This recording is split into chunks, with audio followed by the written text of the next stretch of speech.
Radhe Radhe everyone, आप सभी को सकट चौथ व्रत की हार्दिक शुभकामनाएं। माघ मास के कृष्ण पक्ष की चतुर्थी तिथि को सकट चौथ का व्रत किया जाता है, जिसे तिलकुट चौथ, माघी चौथ या संकटी चतुर्थी कहा जाता है। इस प्रकार सभी अलग अलग जगहों पर अलग अलग नामों से जाना जाता है। इस पूजा में विघ्नहर्ता श्री गणेश भगवान जी की पूजा की जाती है और यह व्रत स्त्रियां अपनी संतान की लंबी आयु के लिए, उनके उज्जवल भविष्य के लिए और संतान के जीवन के समस्त संकटों को समाप्त करने के लिए करती हैं। जिनकी संतान नहीं है वे इस संतान प्राप्ति के लिए इस व्रत को करती हैं। इसमें तिलकुट का विशेष महत्व होता है। साथ ही गणेश भगवान जी को दुर्वा घास अत्यधिक प्रिय है, तो दुर्वा समर्पित करेंगे। तो दोस्तों, आज के इस वीडियो में आप सभी को सकट चौथ की बहुत ही सरल पूजा विधि करके दिखाऊंगी और सकट चौथ के व्रत के बारे में बताऊंगी। पूजा करने के लिए सबसे पहले जहां पूजा कर रहे हैं उस जगह को अच्छे से साफ स्वच्छ कर लेंगे और वहां पर एक चौकी लगाएंगे। इसके बाद इसके ऊपर लाल रंग का वस्त्र बिछाएंगे। आप चाहें तो पीले रंग का वस्त्र भी बिछा सकते हैं। ध्यान रहे, इस प्रकार से हम चौकी लगाएंगे कि पूजा करने वाले का मुख उत्तर दिशा की ओर होना चाहिए। अब हम फूलों का या तिल का आसन देते हुए भगवान गणेश जी की फोटो या मूर्ति जो भी हो आपके पास में उन्हें विराजमान कर लें। मैं यहाँ पर मूर्ति को विराजमान कर रही हूँ। इसके बाद में अपने दोनों हाथों को जोड़कर हम संकल्प कर लेंगे। हे गणेश जी भगवान, हे चौथ माता, आज मैं आपका व्रत करने जा रही हूँ। आप मेरे बच्चों को दीर्घ आयु प्रदान करें और अच्छा स्वास्थ्य और अच्छा भविष्य प्रदान करें। ऐसा संकल्प करने के बाद फिर हम जल के छींटे लगाकर भाव रूप से भगवान श्री गणेश जी को स्नान करा देंगे और उसके बाद में एक शुद्ध देसी घी का दीपक प्रज्वलित कर लेंगे। आप चाहें तो तिल के तेल का दीपक जला सकते हैं। ये दीपक हमारी इस प्रकार की पूजा का साक्षी होता है। इसके बाद भगवान श्री गणेश जी को स्नान कराने के बाद अब हम वस्त्र स्वरूप कलावा समर्पित करेंगे। अगर आपके पास में जनेऊ है तो आप जनेऊ भी समर्पित कर सकते हैं। अगर जनेऊ नहीं है तो केवल कलावा है यानी कि मोली ही समर्पित कर सकते हैं।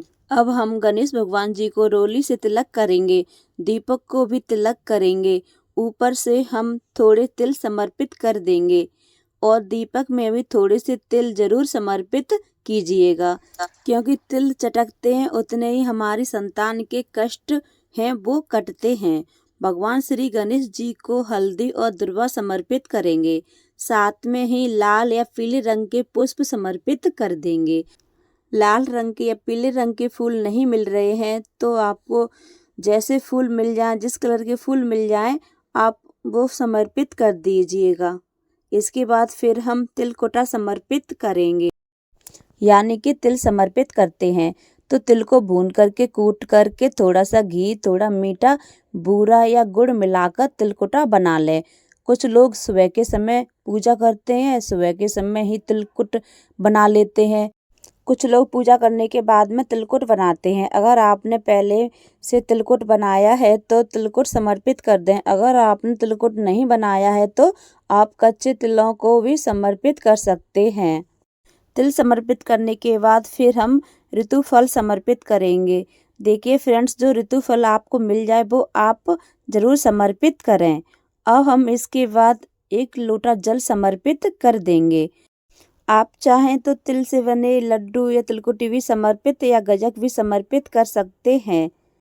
अब हम दक्षिणा समर्पित कर देंगे। पूजा में रही कमियों को पूर्ण करने के लिए चढ़ाई जाती है, तो अपनी सामर्थ्य अनुसार दक्षिणा जरूर समर्पित कीजिएगा। अब चौथ माता के लिए साड़ी और इसके ऊपर कुछ सुहाग का सामान जरूर रखें।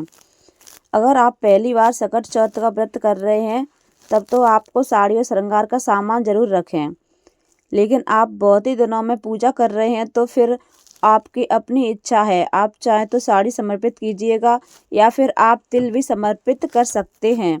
तो मैंने यहाँ पर साड़ी और श्रृंगार का सामान समर्पित कर दिया है। इसके बाद हम कथा सुनेंगे। अपने हाथों में थोड़े से तिल लेकर के फिर हम सकट चौथ व्रत की कथा सुनेंगे। तो देखिएगा, सकट चौथ व्रत की कथा को सुनने का बहुत ही महत्व होता है, तो आप सकट चौथ की व्रत कथा जरूर सुने।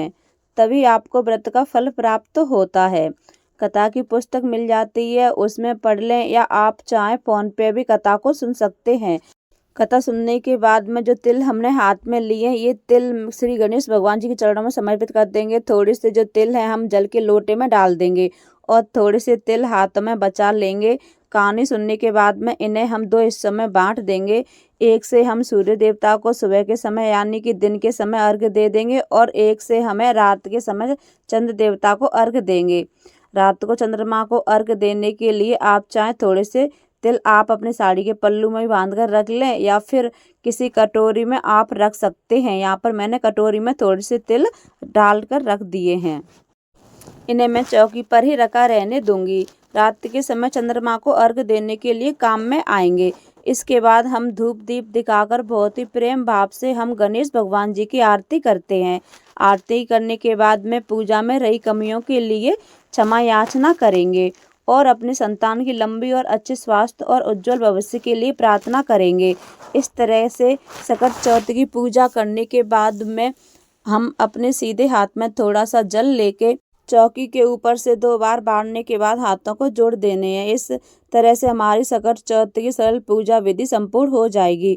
बाद में जो ये जल का लोटा है हम सूर्य देवता को अर्घ्य दे देंगे और इसके बाद में जो भी आपने बायना निकाला है यानी साड़ी श्रृंगार का सामान जो दक्षिणा इत्यादि है सभी चीज़ें हम अपनी सासू माँ को दे देंगे।